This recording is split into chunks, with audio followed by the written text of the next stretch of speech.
ఎప్పుడో కృతయుగంలో క్షీరసాగర మథనం అప్పుడు లక్ష్మీదేవి సముద్రంలోంచి ఆవిర్భవించిన కథ మనకి తెలుసు కదా. కానీ ఈ కలియుగంలో కార్తీక శుక్ల పంచమి రోజు తిరుచానూరులో మహాలక్ష్మి ఆవిర్భవించిన కథ మనకి తెలియదు. అది ఎన్నో పురాణాల్లో కొంచెం కొంచెం ఉందన్నమాట. మనం గతంలో ఎన్నో పురాణాలు వెతికి స్వామి ఆవిర్భావం గురించి ఒక వీడియో చేసుకున్నాం కదా.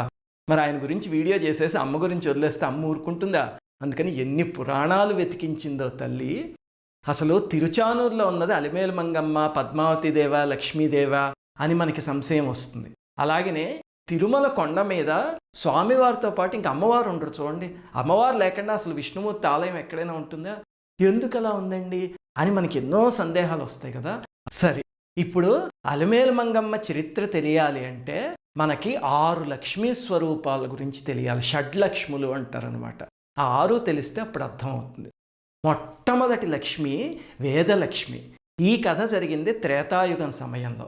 ఏం జరిగిందండి అంటే, త్రేతాయుగంలో కుశధన్వుడు అనే ఒక మహనీయుడు, ఒక మహర్షి, ఒక ఆయన ఉండేవారు. ఆయన ఎప్పుడూ వేదాధ్యయనం చేస్తూనే ఉండేవారు. అయితే ఆయన వివాహం చేసుకోకుండా అలా ఉండిపోయారు. కానీ లక్ష్మీదేవిని తన కుమార్తె కింద పొందాలి అని ఆయనకి తపన. ఎలా పొందుతారు మరి?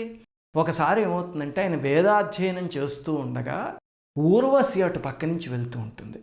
ఆ సౌందర్యం చూసి ఈయన మనస్సు ఒక్క క్షణం చెలిస్తుంది.